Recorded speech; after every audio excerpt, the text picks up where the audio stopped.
देखिए, नेपाल में social media पर जिस तरह बैन लगाया गया, इसके बाद वहाँ आंदोलन हुए और जिस तरह से कई लोगों की जानें चली गई। देखिए, उपराष्ट्रपति के चुनाव में पलड़ा इंडिया गठबंधन के उम्मीदवार का भारी है और इसमें उपराष्ट्रपति के चुनाव में कोई व्हिप जारी नहीं होता है किसी दल के द्वारा।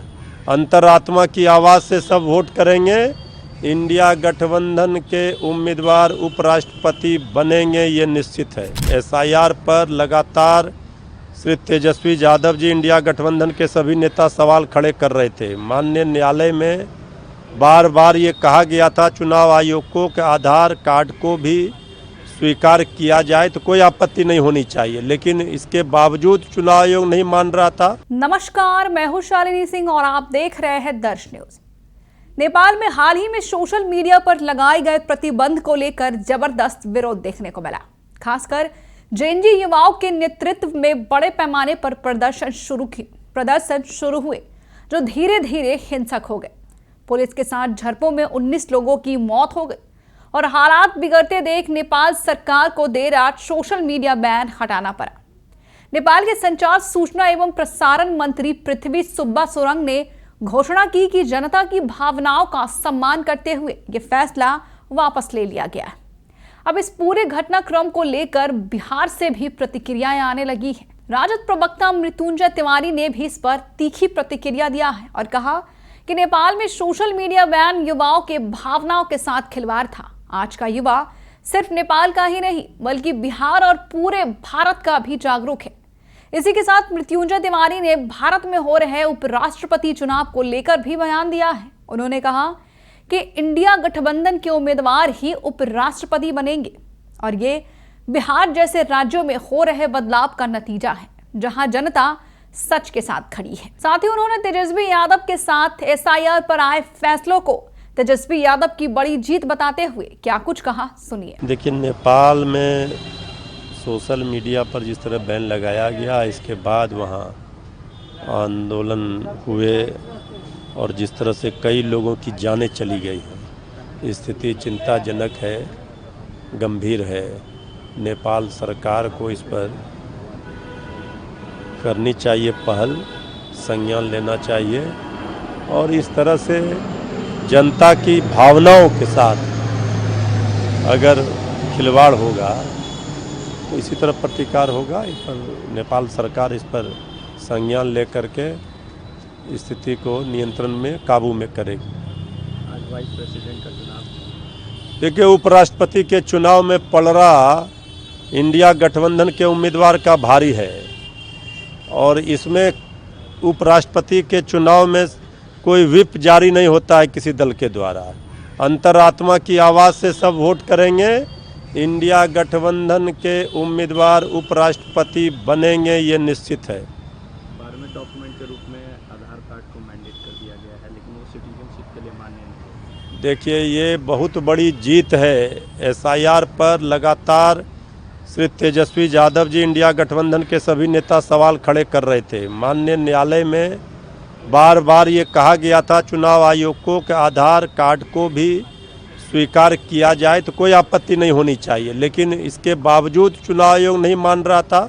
तो कल माननीय सर्वोच्च न्यायालय ने स्पष्ट निर्देश दिए कि आधार कार्ड 12वें नंबर पर उसको स्वीकारिता होगी। जो ठीक है, नागरिकता का वो नहीं होगा, लेकिन बाकी जो डॉक्यूमेंट पहले से 11 मांगे जा रहे थे वो भी तो नागरिकता का प्रमाण नहीं था। तो आधार कार्ड को आखिर क्यों हटाया गया था? इसलिए माननीय न्यायालय ने भी पकड़ लिया और ये जीत हुई है। जो हम लोग कह रहे थे, इस पर मुहर लगा।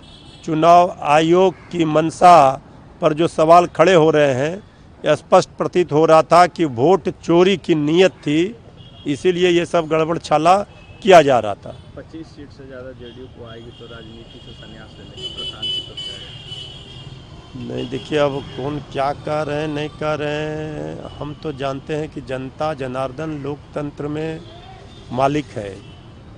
जनता जनार्दन के अदालत में सब लोग जा रहे हैं किसको कितना सीट मिलेगा और कितना नहीं मिलेगा, कौन राजनीति से संन्यास लेगा, ये जाने। लेकिन जेडीयू समाप्ति की ओर है, ये सबको पता है। 25 सीट दे करके वो जेडीयू को जिंदा कर रहे हैं, चूँकि जेडीयू में रहे हैं और आदरणीय गृह मंत्री श्री अमित शाह जी के कहने पर जेडीयू में उपाध्यक्ष बने थे। तो चिंता स्वाभाविक है, और जिनके लिए काम कर रहे हैं सरकार के लिए, तो ये सब बता रहा है कि उनको अभी भी सरकार में बैठे लोगों के साथ उनका संबंध है, उन्हीं के इशारे पर वो घूम रहे हैं। 20 साल में कई एक भी उद्योग नहीं लगा, तेजस्वी यादव ने पोस्ट किया। हालांकि भाजपा ने इस पर टैकल किया और कहा है लगभग 50 से 55 उद्योग ने लालू राबड़ी राज में बंद हो गए। एक सुई का कारखाना नहीं लगा 20 साल से ये सरकार में है। केंद्र में 11 वर्षों से सरकार में है।